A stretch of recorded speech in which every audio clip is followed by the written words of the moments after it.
মা কোথায়? মা তো লাইব্রেরিতে গেছে। ভাই তুই বাবা কি করছিস? বাবা ব্ল্যাক শিপ বলবি? তুই তো নিজেই একটা ব্ল্যাক শিপ হয়ে গেছিস। কি তোমাকে ব্ল্যাক শিপ বললি? শিপ নয়, স্টুপিড। শিপ? স্টুপিড মানে কি? স্টুপিড মানে বোকা। ডিসকাস্টিং, এগুলো সহ্য করা যায় নাকি? দিদি তুই আমাকে বোকা বললি? দাঁড়া, আমি বাবাকে বলে দেবো। বোকা ছাড়া আর কি তুই?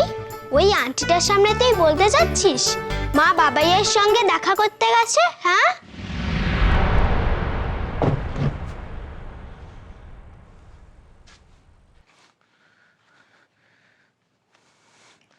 হ্যালো, প্লিজ আমার কথাগুলোকে মন দিয়ে শোনো। একটা অদ্ভুত পরিস্থিতির মধ্যে পড়ে আছি, আমি কাউকে কিচ্ছু বোঝাতে পারছি না। হ্যালো, তুমি অন্তত প্লিজ প্লিজ ভুল বোঝো না এই মুহূর্তে। আমি কিচ্ছু বুঝতে পারছি না সৌরভ। আজ তোমাকে সবকিছু খুলে বলতে হবে, ব্যাস। মিষ্টুকে তুমি কোথায় পেলে? কোথায় দেখলে ওকে? আর এই যে লোকগুলো তোমাকে হঠাৎ করে গুলি করলো, এরা কারা? কেন তোমার পেছনে পড়ে আছে? কেন তোমাকে আটকে রেখেছিল? সব বলতে হবে আমাকে। সৌরভ, আমি ভেবেছিলাম তোমাকে যখন ছেড়ে এসেছিলাম ভেবেছিলাম তুমি খুব ভালো থাকবে আমাকে ছেড়ে, কিন্তু না। শেষের দিকে আমাদের সম্পর্কটা জানি।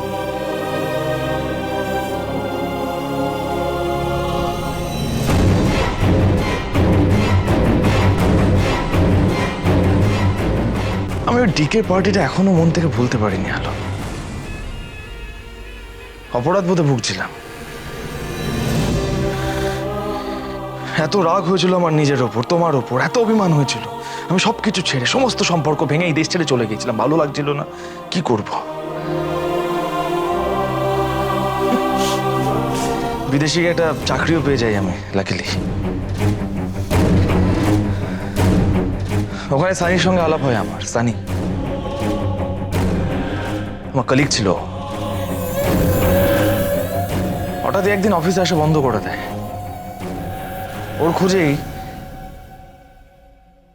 এই মালবিকা এসে হাজির হয় ওখানে। একটা মেয়ে তার ঘর বাড়ি, তার আত্মীয় স্বজন সবকিছু ছেড়ে ওখানে চলে যায় একা তার প্রেমিকের জন্য, কিন্তু কোনো খোঁজ পাওয়া যায়নি ওর। আমি মালবিকাকে আমার অ্যাপার্টমেন্টে থাকতে দিই। হোয়াট? একজন মেয়ে যাকে তুমি চেনো না জানো না তাকে তোমার অ্যাপার্টমেন্টে থাকতে দিলে কেন?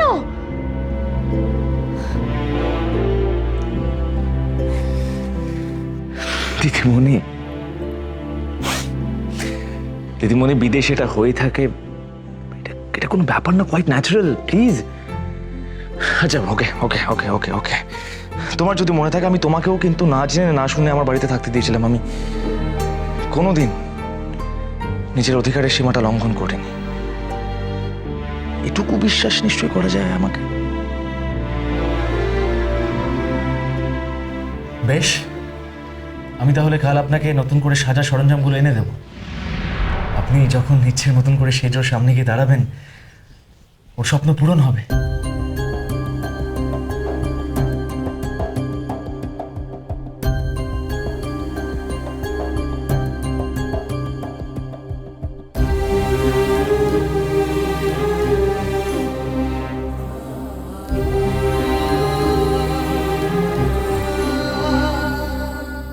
তোমার এই অ্যাডাপ্টেড বড় মেয়ে আমার জীবনটা একেবারে নষ্ট করে দিল।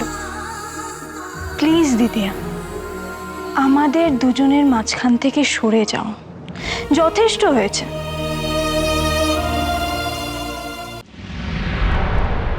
জানি না সৌরভ, কি বলবো আমি। এই সব কিছুর মধ্যে হয়তো একটু ভালোবাসার আভাস পেয়েছিল। না হলেও তোমাকে এত ভালোবাসতে যাবে কেন? হ্যালো, ট্রাস্ট মি, আমি কোনোদিন মালবিকাকে এমন কিছু বলিনি বা এমন কোনো রকম বিহেভ করিনি যাতে ও আমার সঙ্গে ওর নিজের সম্পর্ক তৈরি করার কথা ভাবতে পারে। আমি কিছুই করিনি। আর তা সত্ত্বেও যদি কেউ আমাকে ভালোবেসে ফেলে তো আমার কি করার আছে? হ্যালো, আমি কি করতে পারি?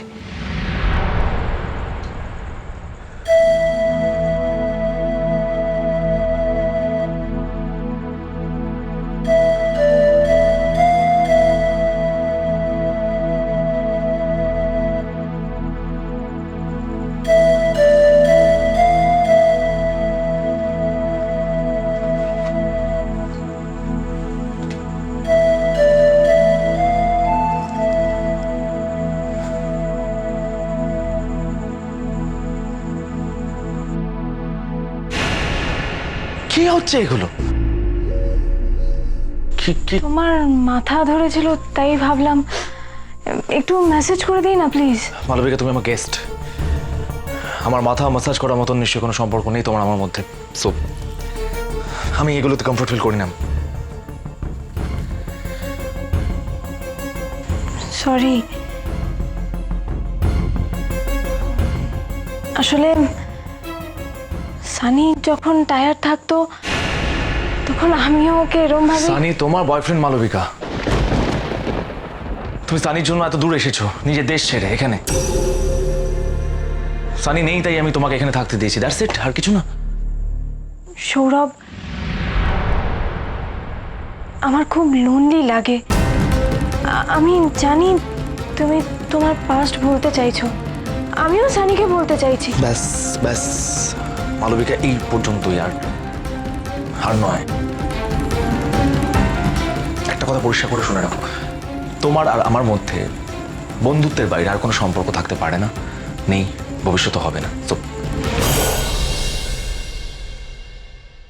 তুমি মিথ্যে বলছো না তো? মন থেকে আদৌ অবিশ্বাস করতে পারছো কে আমায়?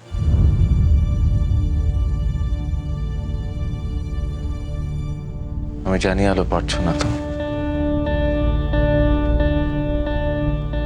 সেটা সম্ভব নয় তোমার পক্ষে।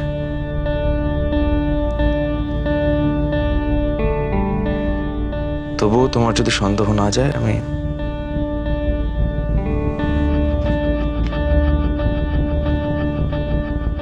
আমি রাজি অ্যাসিড টেস্ট দিতে।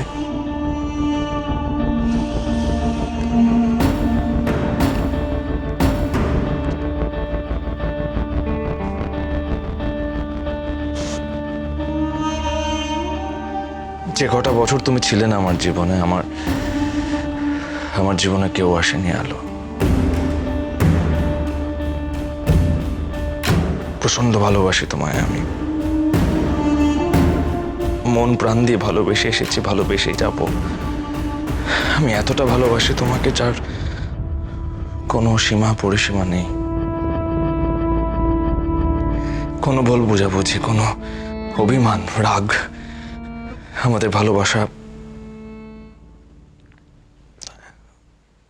কে নষ্ট করতে পারবে না। ইম্পসিবল, ট্রাস্ট মি, বিশ্বাস করো আমার।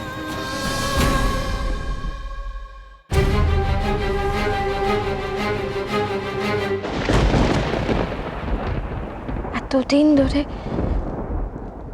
এত কিছু সহ্য করেছো, কিচ্ছু বলনি আমাকে। এতটা দূরে রয়ে গেছি আমি যে আমার আর নয়। ওঠো এবার, আমাদেরকে এখান থেকে বেরোতে হবে। চলো চলো, ওঠো ওঠো।